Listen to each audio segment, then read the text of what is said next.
அன்பார்ந்த இறைமக்களே, கிறிஸ்துவின் மறுப ஜபக்குழியின் வாயிலாக இன்று உங்களை சந்திப்பதில் நான் பெரும் மகிழ்ச்சி அடைகிறேன். மக்களை, சந்தோஷமாக இருக்கீங்களா? நிறைவாக இருக்கீங்களா? மகிழ்ச்சியாக இருக்கீங்களா? மன அமைதியாக இருக்கீங்களா? மக்களே, மகிழ்ச்சியும் மன அமைதியும் இறைவன் தந்தது. அதை ஒரு நாளும் விட்டு கொடுக்க முடியாது இல்லையா? அந்த விட்டு கொடுத்தோம் என்றால் நாம் ஒன்றுமே இல்லை என்று தான் சொல்ல முடியும். இன்று அவர் நமக்கு என்ன இறைவார்த்தை தெரிகிறார் பார்ப்போமா? இறைவாக்கினர் எஸ்யா எழுதிய நூல் அதிகாரம் 43 இறைவார்த்தை 1-3 முடிய.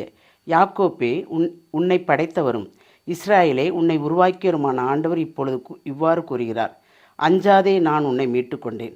உன் பெயரை சொல்லி உன்னை அழைத்தேன், நீ எனக்கு உரியவன். நீர்நிலைகள் வழியாக நீ செல்லும்போது நான் உன்னோடு இருப்பேன். ஆறுகளை கடந்து போகும்போது அவை உன்னை மூழ்கடிக்க மாட்டா. தீயில் நடந்தாலும் சுட்டரிக்கப்பட மாட்டாய். நெருப்பு உன்மேல் பற்றி எரியா. ஏனெனில் உன் கடவுளாகிய ஆண்டவர் நானே, இஸ்ராயேலின் தூயவரும் உன்னை விடுவிப்பவரும் நானே. உனக்கு பணயமாக எகிப்தையும் உனக்கு ஈடாக எத்தியோப்பியா, ஜெபா நாடுகளையும் ஒப்புக்கொடுக்கிறேன். Praise the Lord. ஏனென்றால் ஒவ்வொரு நொடிப்பொழுதும் ஆண்டவர் நம்மளோடு கூட இருந்து நம்மளை வழிநடத்துகிறார். அந்த வழிநடத்துதல் தான் நமக்கு நிறைவான ஆசிரியை தருகிறது இல்லையா? ஏனென்றால் அவரோடு வழிநடக்கும் போது நமக்குள் ஒரு மன அமைதியும் ஆறுதலும். எது நடந்தால் என்ன, அவர் நம்மளை பார்த்து கொள்வார். எது தேவையோ அதை நமக்கு தருவார். ஏனென்றால் தூயவர் அல்லவா அவர்? தூயவர் நம்மோடு கூட இருந்து நம்மளை வழிநடத்துகிறார். ஒவ்வொரு நொடி பொழுதும் நம்மளை வாழ வைக்கிறார். அப்படி வாழ வைக்கிறவரோடு நாம் இருக்கும்போது நமக்கு என்ன கவலை இருக்கிறது? ஒரு கவலையுமே இல்லை. ஏனென்றால் ஒவ்வொரு நொடி பொழுதும் நாம் எங்கு சென்றாலும் நமக்கு முன்னையும் பின்னையும் இடமும் வளமும் அவர் தூதர்களை தருகிறார் பாதுகாப்பதற்கு. ஏனென்றால் நாம் அவரை சார்ந்தவர்கள் அல்லவா? அவர் பாதுகாப்பு நமக்கு தேவை. எங்கு சென்றாலும் அந்த தேவை என்பதை அறிந்துதான் இறைவன் நமக்கு முன்பாகவே ஒரு தூதனை அனுப்பி நாம் போகின்ற இடம் அனைத்தையும் மாயத்தப்படுத்துகிறார்.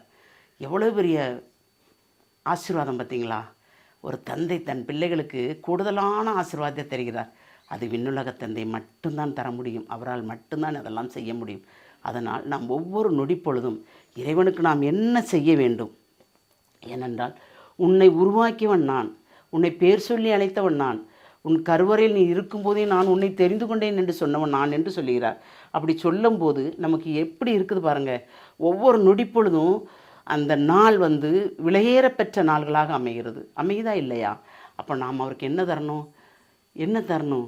தூய்மையான உதடும், தூய்மையான நாவும், தூய்மையான கண்களும் இருந்தாலே, தூய்மையான செவிகளும் இருந்தாலே நாம் அவருக்கு உகந்த வாழ்க்கை வாழ்கிறோம் என்று சொல்லலாமா இல்லையா? அது ரொம்ப கஷ்டம்தான். எல்லாருக்குமே கண்களும் நாவுகளும் உதடுகளும் செவிகளும். ஏனென்றால் கண்கள் காண்கிறது, செவிகள் கேட்கிறது, நாவு பேசுகிறது, உதடு அசைகிறது.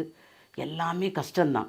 ஆனால் நாம் இஷ்டப்பட்டு கஷ்டப்படும் போது அதில் ஒரு நிறைவு இருக்கும் இல்லையா? ஏனென்றால் எந்த நீர்நிலையிலும் தீயில் நடந்தாலும் அவர் நம்மளை பாதுகாத்து வழி நடத்துகிறார். அந்த பாதுகாப்பு ஒன்றே போதுமே. எம்பெருமான் இயேசுவோடு நம்மளை இணைத்தாரே, அந்த இணைப்பே பெரிய காரியம் அல்லவா? இந்த வரம் யார் தருவார்? தந்தை மட்டுமே தருவார். அப்போ தந்தையிடம் நாம் என்ன கேட்போம்? நாங்கள் உமக்கு உகந்த வாழ்க்கை வாழும்படி எங்களை ஆசீர்வதியும். அந்த ஆசீர்வாதத்தை நீர் தந்தால் மட்டும் போதும் என்று கேட்போமா? தாயும் தந்தையுமான இறைவா, உங்களுடைய இரக்க பெருக்கத்துக்குள் எங்களை முழுமையாக ஒப்புக் கொடுக்கிறோம். ஆமாண்டவரே, நீர் கொடுத்த ஆசீர்வாதத்தை நாங்கள் பிறருக்கு விட்டு கொடுக்காமலும் எங்களோடு வைத்து கொண்டும் இருந்திருந்தோம் என்றால் அதுவும் ஒரு குற்றம்தான். ஏனென்றால் நீர் கொடுத்தது நாங்கள் பிறருக்கு பகிர்ந்தளிக்கும்படி நீர் தானே தருகிறீர். அதை நாங்கள் எதை எப்படி பகிர்ந்தளிக்க வேண்டும் என்பதை நீர் எங்களுக்கு உணர்த்தி அனைத்தும் நாங்கள் நிறைவாக செய்யும்படி நீர் எங்களை ஆசீர்வதிக்க வேண்டும். ஒவ்வொரு நாளும் நாங்கள் உம்மை சார்ந்தே வாழும்படி ஆசீர்வதியும் ஆண்டவரே. இன்று என்ன நாள்? எங்களுக்கு உரிய நாள் என்று நாங்கள் நினைத்து நாங்கள் பயத்துடனும் மரியாதையுடனும் இறையச்சத்துடனும் அந்த நாளை கடக்கும்போது எல்லாமே நிறைவு என்று நாங்கள் உணர்ந்து கொள்கிறோம் ஆண்டவரே. அந்த நிறைவை தந்தவரே, ஒவ்வொரு நாளும் எங்களை நிறைவாக வழிநடத்துகிற செல்கிற அந்த கிருபைக்கு நன்றி கூறி எங்களை முழுமையாக உம்முடைய இரக்கத்துக்குள் ஒப்புக் கொடுக்கிறோம். ஜெபம் கேட்கும் நல்ல பிதாவே. ஆமேன், ஆமேன், ஆமேன்.